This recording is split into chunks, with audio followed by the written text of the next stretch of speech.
nessa questão da Síria, né, que naturalmente envolve o Irã. Vamos entrar na questão da Síria. A gente tinha separado alguns vídeos aqui, Marco, mas o que acontece? O YouTube, ele faz também a sua própria autorregulação. E a gente tem a última vez que eu reproduzi vídeo da Venezuela, por exemplo, né, daquela matança que estava correndo lá, eu tomei um red flag lá, tomei um strike. É o que, Júlio? Um strike, tomei um strike e fiquei aí com a brocha na mão. Então, assim, a gente agora não reproduz mais essas imagens de violência. Mas elas estão aí nas redes sociais. A gente tem um videozinho da fuga. Quer dizer, não é da fuga, né? Do Flight Radar, mostrando o aviãozinho, né, que o Bashar al-Assad usou para se refugiar lá em Moscou. Põe esse videozinho aí, por favor.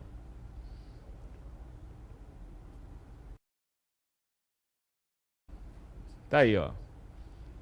Vai subindo, vai, até chegar lá em Moscou, destino final. Tá? Então, destino final, Moscou. Moscou, que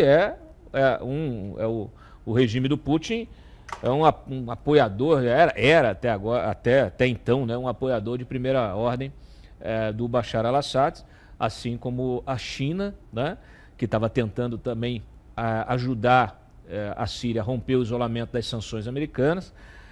E a gente sabe que a Síria tinha esse papel aí fundamental de apoio ao Irã, inclusive sendo utilizado o território como um canal importante para abastecer o Hezbollah. Então, assim, essa é a síntese da síntese, mas eu quero que você, Marco, que entende bastante desse assunto, possa dar esse panorama geral. Muita gente está me perguntando quem estaria por trás desse golpe, né? É um golpe. É um governo que veio de um golpe e agora sofreu outro golpe. Quem estaria por trás, porque naturalmente isso tem um impacto na geopolítica toda da região. Eu não sei se você tem essa informação, a gente pode especular sobre a quem interessa ou a quem interessaria a queda do governo, da ditadura do Assad, mas o fato é que muda muito o jogo de poder ali. É uma equação bastante complexa, Cláudio. É um cenário de um país fragmentado, um cenário em que múltiplos atores externos procuravam exercer alguma política de influência. Então você tem um regime odioso que vinha se perpetuando há 53 anos, primeiro com Hafez al-Assad, posteriormente com o Bashar al-Assad, família Leão, desde 2010. De um lado, você tem um regime apoiado, o então regime apoiado principalmente pela Rússia, o apoio aéreo, o apoio naval, apoiado pelo Irã, não só com recursos financeiros, mas na própria parte doutrinária de sustentação do regime. Não podemos esquecer que a família Assad é de um ramo xiita do islamismo, que é a vertente alauíta, e nós tínhamos ali, na linha de frente do combate das tropas, o Hezbollah, que também é intimamente ligado ao Irã. Por outro lado, nós tínhamos outros atores que não são necessariamente parceiros ali, mas tinham alguns objetivos comuns. Você tinha, por exemplo, a Turquia, você tinha os Estados Unidos e você tinha Israel, cada um com objetivos diferentes. A quem interessa a situação atual? É uma resposta extremamente difícil de se proporcionar. Porque se, por um lado, você elimina uma ameaça desse regime odioso, e ao se eliminar essa ameaça, você pode dizer que Israel foi o grande vencedor. Por outro lado, você tem, como os novos protagonistas do regime, um agrupamento fundamentalista que tinha como missão instaurar um califado naquela região. Não se pode esquecer que essa organização HTS, Organização para a Libertação do Levante, Levante é toda aquela região ali que passa por Líbano, Síria, uma parte do Iraque, um pedaço do Irã, alcança até uma parte do Chipre e Israel,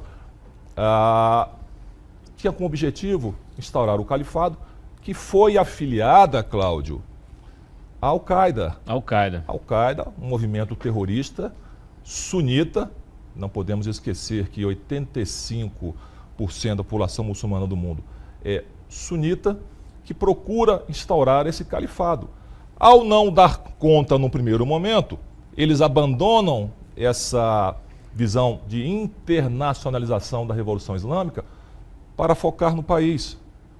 Ou seja, começam a adotar uma visão pluripartidária, de tolerância religiosa, para tentar criar uma amálgama entre os diversos movimentos religiosos, imensa maioria extremista, mas não podemos esquecer que esse HTS, mesmo tendo sua divergência agora com o Estado Islâmico e com a Al-Qaeda, é um movimento fundamentalista religioso.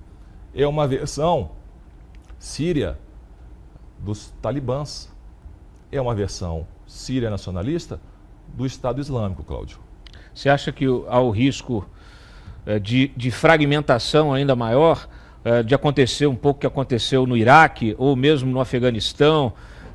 Eu vi que até a liderança... por favor, coloca na tela o meu link da matéria, Júlio, o link da matéria que eu subi ontem à noite, sobre justamente a queda do regime, porque hoje pela manhã, a gente está acompanhando o noticiário internacional todo, não é esse aí não. É o que eu mandei agora para vocês. O wokeismo ainda não chegou à Síria, mas está perto. Ainda não. E parece que esses terroristas, né, que assumiram agora o governo, que derrubaram outro terrorista, é uma delícia isso, né? Terrorismo contra terrorismo. Isso só mostra a escalada, né, que você tem. Não é uma coisa simples. Não, cara, eu estou falando de Síria, é a Síria. Eu mandei para vocês aí a Síria. Mandei para você agora. É o link da Síria. Tá? Eu vi de manhã, mais cedo aí, que eles estão chamando os grupos, todos os grupos, para um diálogo nacional, para conversar. Não sei como é que vai terminar essa mesa de diálogo, mas há ali um entendimento de pelo menos de unificação, né? Olha só, Cláudio, o país já é uma coxa de retalhos. Você tem ali na parte norte, na parte nordeste, o controle muito forte dos curdos. Lembrando que esses curdos, eles eram responsáveis pela manutenção do Exército de Libertação Nacional da Síria. Isso por si só já cria um problema muito grande, porque os curdos são inimigos mortais do regime turco e querem ter a sua pátria. Nós estamos falando aí, os curdos em geral, de uma população estimada entre 35 e 45 milhões de pessoas. Não é um agrupamentozinho pequeno. Não é não. Pode-se dizer que ali nessa região norte e nordeste da Síria, nós temos entre 20 e 25 milhões de pessoas que querem o seu território. Por outro lado, o HTS, que assumiu o poder, é fortemente apoiado pela Turquia, do Erdogan. Erdogan não vai permitir que se crie tumulto em suas fronteiras. Não vai permitir que os curdos procurem se organizar. Por outro lado, ainda falando de curdos, não podemos esquecer que grande parte desses lutadores da liberdade fizeram ou ainda fazem parte do PKK, que é o Partido dos Trabalhadores do Kurdistão, que é um movimento reconhecido internacionalmente como terrorista. Então, no norte, no nordeste, a parte do leste, nós temos a situação. Numa parte do norte, mais voltada para o oeste, ao sul, nós temos pelo menos uma dezena de outros agrupamentos. Alguns fundamentalistas, como o próprio HTS. Nós temos ali movimentos xiitas, como o dos alauítas, que vão se sentir marginalizados. Então nós temos os interesses de Israel, ao sul do país, que já iniciou uma operação militar, talvez para retomar as colinas de Golã, bem ao sul, na fronteira com Israel. Então hoje o país é uma coxa de retalhos, lideradas por um grupo reconhecido pela ONU, pelos Estados Unidos, como terrorista. Quem irá sentar para discutir com essa turma? Em que bases? Será que os Estados Unidos irão sentar? O Trump já se manifestou dizendo, isso não é problema nosso. A Rússia não está em condições de dar nenhum tipo de apoio ou de repressão a esse novo regime. A mesma coisa com o Irã, que talvez seja o grande perdedor nessa situação, e do Hezbollah. Então terá que ser uma conversa inicial entre esses movimentos. Lembrando que de 2011, formação da Jabhat al-Nusra, que é a encarnação anterior desse HTS, até o momento atual, houve pelo menos, nós podemos falar aí, um número de 2 dezenas de lutas fratricidas entre grupos que não se entendem. Talvez esse seja o problema de um regime que chegou ao Brasil.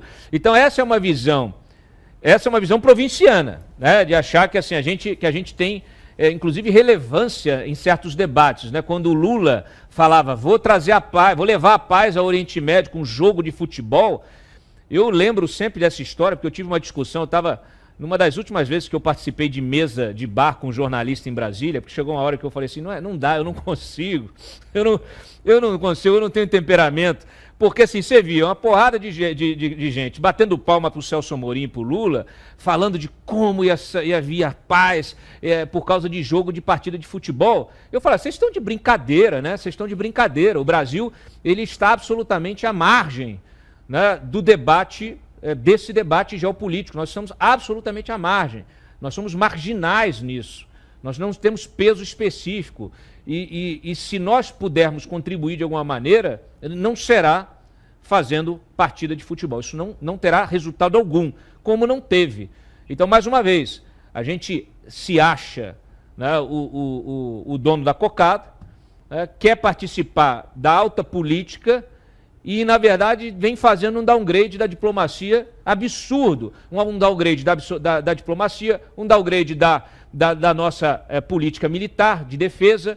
Eu relatei, Marco, e aí só daqui a pouco já te passo a palavra aí, Carol, desculpa, é porque eu me empolgo também com esse debate nosso aqui. Mas um dia desse relatei, publiquei, que 7 pilotos da FAB estavam deixando a FAB para poder virar piloto da Latam.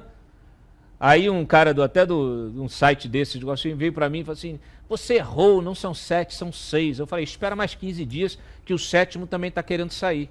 Né? Então, assim, há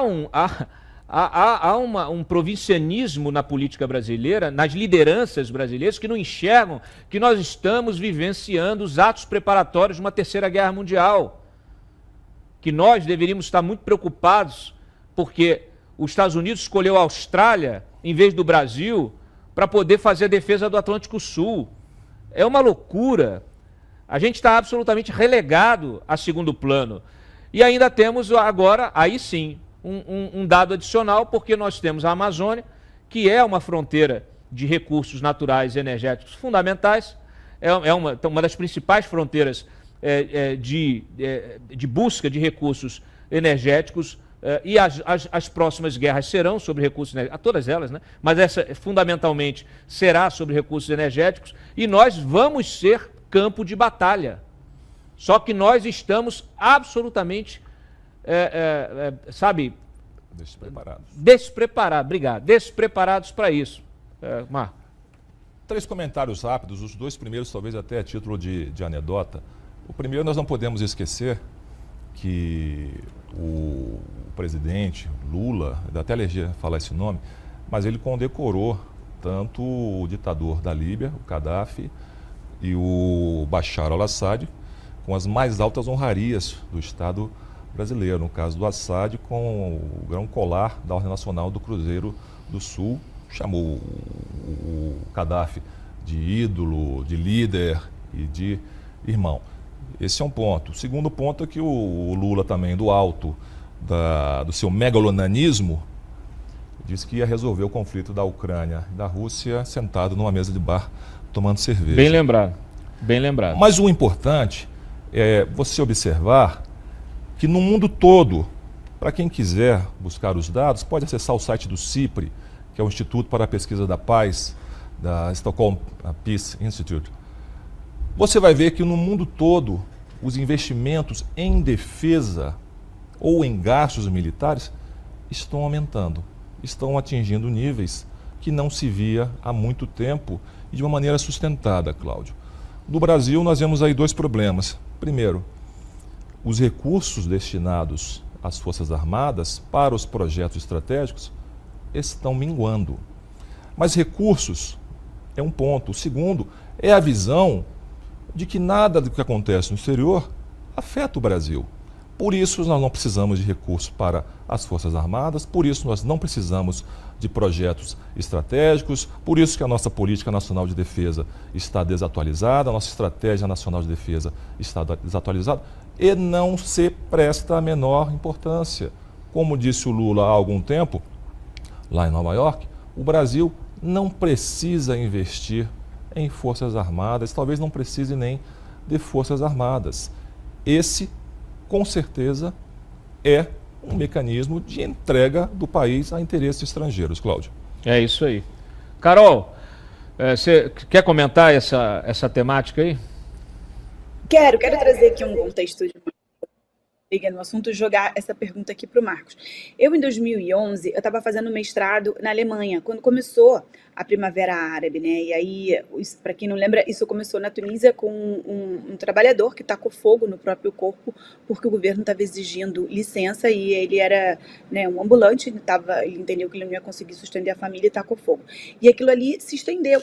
E eu lembro da minha visão, né, leiga no assunto, quando eu vi aquilo ali, vi isso expandindo para outros países. A gente tinha estudado, eu vinha com essa mentalidade no Brasil de que esses ditadores tinham sido colocados para combater o comunismo. Acho que naquele momento, em 2011, esses movimentos estavam se radicalizando, né, já estavam radicais, mas veio piorando. Isso começou depois do 11 de setembro, então ainda era muito incipiente. E eu lembro que essa também era uma interpretação de todo mundo que fazia, né, fiz mestrado em ciências políticas e todo mundo que estava ali estudando comigo, a gente achou que fosse de fato vir democracia para esses países. E isso então se espalhou, não foi só a Síria, isso foi para Líbia, Egito, Iêmen, Bahrein. A Síria foi o país que mais estendeu essa guerra civil para tentar conter essa Primavera Árabe, né? Mas o que a gente viu ali nos outros países foram grupos terroristas, Irmandade Muçulmana, ISIS, Estado Islâmico, assumindo o poder. Então, na verdade, o que você teve em vários desses países foi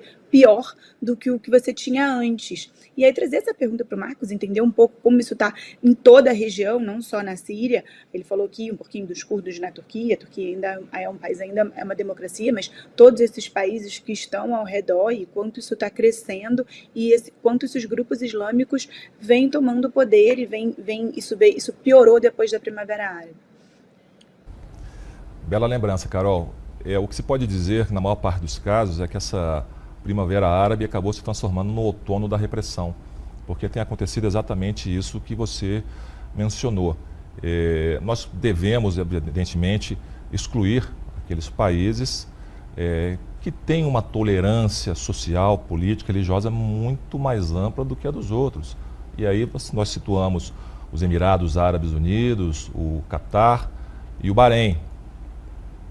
Para os outros, ainda prevalecem regimes de força, regimes opressores, regimes que violam sistematicamente os direitos humanos em maior ou menor medida.